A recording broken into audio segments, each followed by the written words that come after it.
Hello, my name is Becca Stacks, and if you could please hit that like and subscribe button, I would be incredibly grateful. The Lego set I am building today is the Armorer's Forge.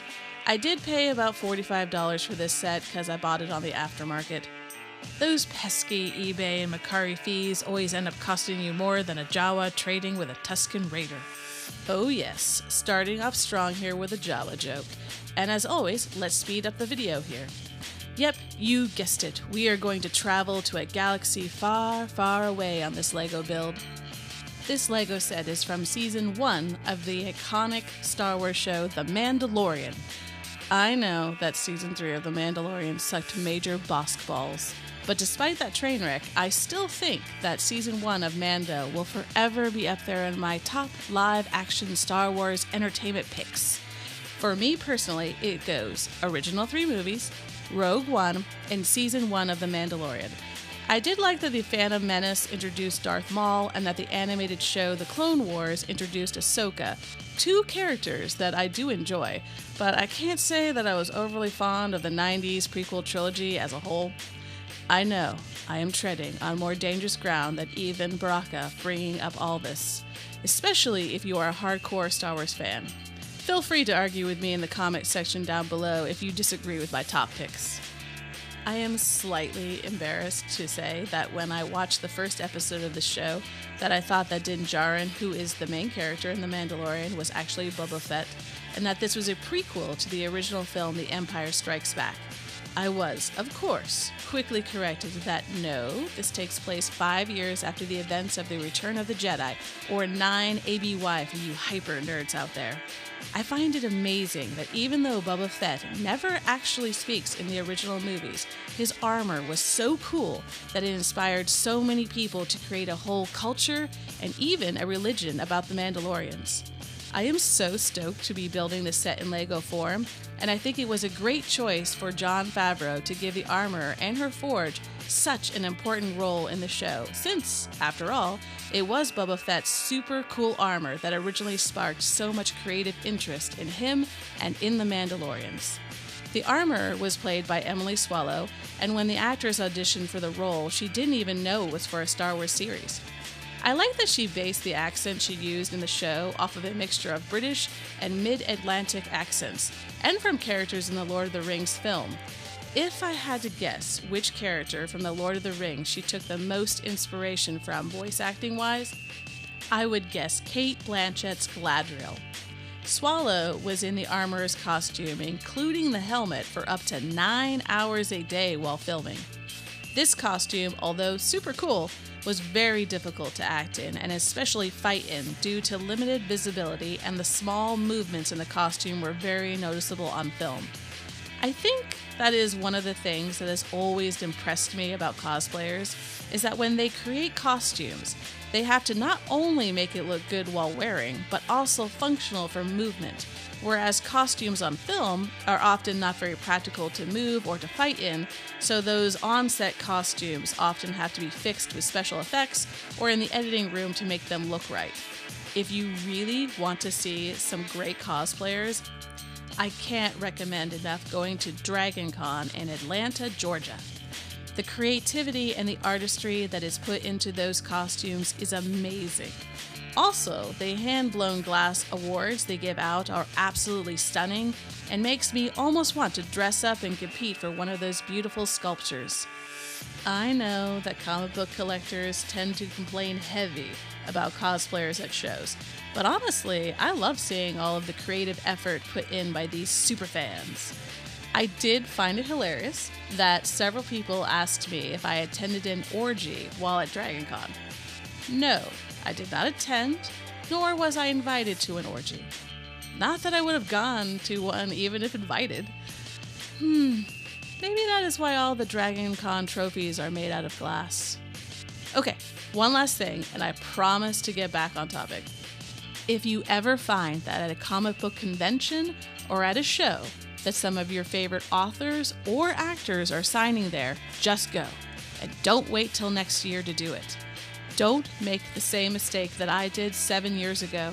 where I saw both R.A. Salvatore and Patrick Stewart were both attending Dragon Con, and like an idiot, I didn't go because I thought they would come back to the con the following year. They never came back to this convention. Makes me sad just thinking about it. I'm going to assume that you know who Patrick Stewart is, the actor who plays Jean-Luc Picard in Star Trek's Next Generation. And yes, I prefer not only Next Gen TV series over the original 1966 show, but also Jean-Luc over Kirk. You are probably less familiar with the science fiction fantasy author of R.A. Salvatore. He is best known to me for writing about the Dark Elves or the Drow, and the legendary hero of Dritz Stewart. And did you know that Creo actually made a Dritz minifig that looks just like Lego? I plan on opening it up on the channel here and discussing it and other Creo on here. I am assuming, since they are produced and sold in stores, that Creo isn't infringing on Lego copyright. That will be a very fun video, so hit that subscribe button so you don't miss it. Oh, interestingly, R.A. Salvatore also wrote Star Wars novels, and his book Vector Prime was extremely controversial because the plot included killing off Chewbacca. Salvatore actually received death threats from overzealous Star Wars fans for this decision to kill this beloved Star Wars character, even though he had gotten George Lucas's blessing to do it. This is probably one of the reasons why when Disney bought Star Wars, they made a lot of these novels non-canon. Okay, side rant over. Back to the Mandalorians and the cool armorer. The fighting style that she uses in the show is based off of the Filipino martial arts called Kali.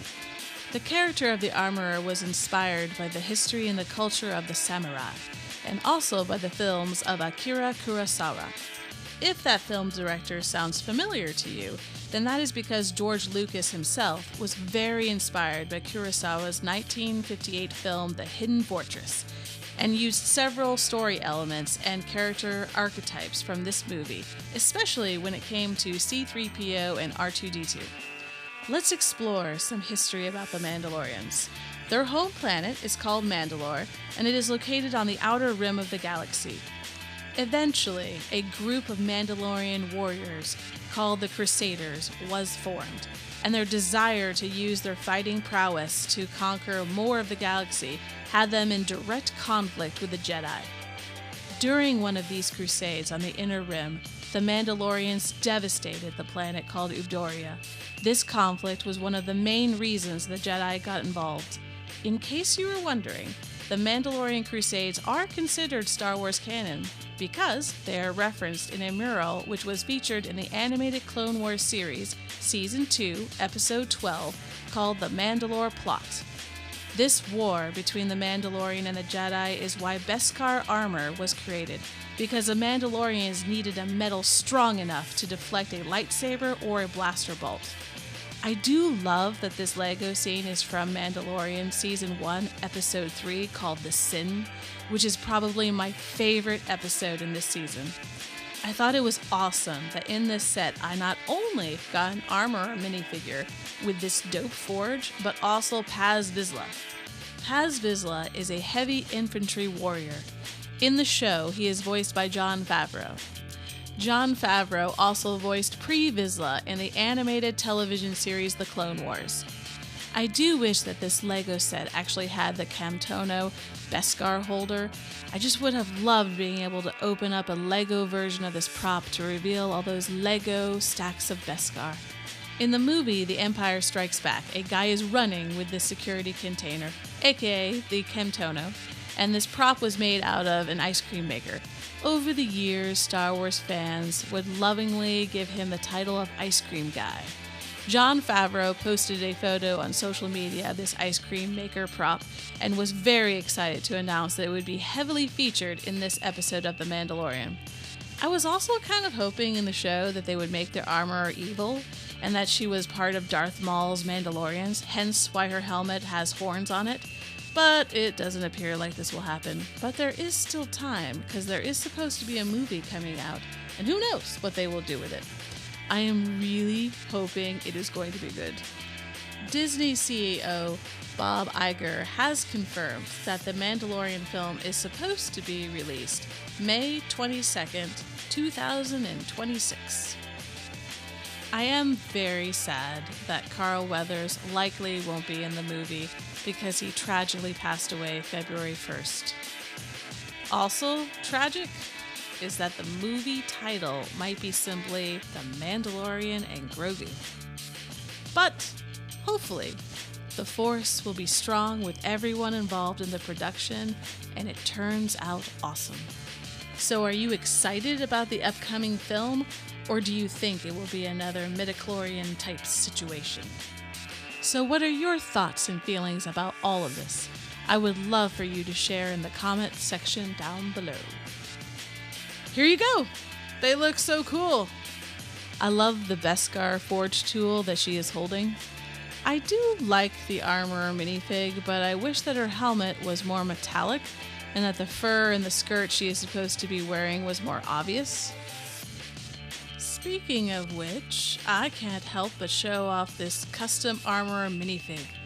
Look at how amazing she looks. I love the metallic helmet, the fur cloak, her red armor, the skirt, and she has, as a bonus, a two-sided face.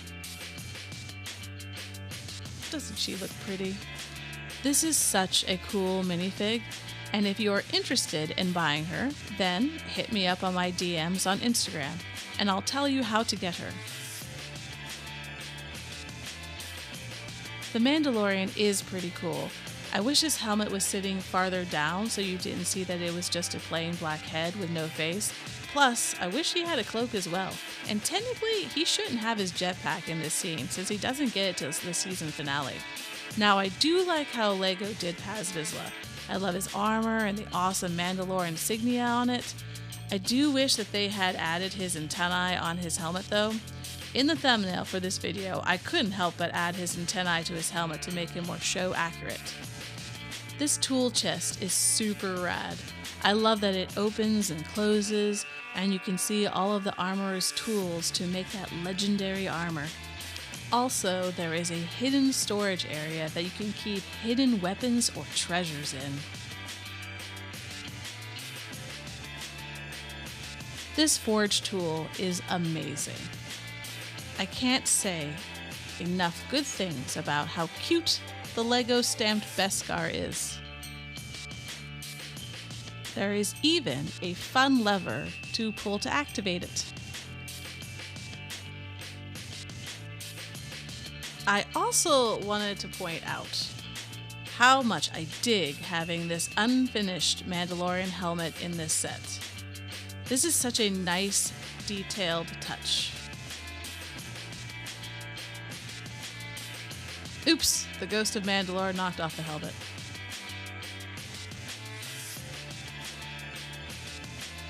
Ooh, this is a super fun hologram of a Mandalorian. Thank you so much for watching, and this is the way.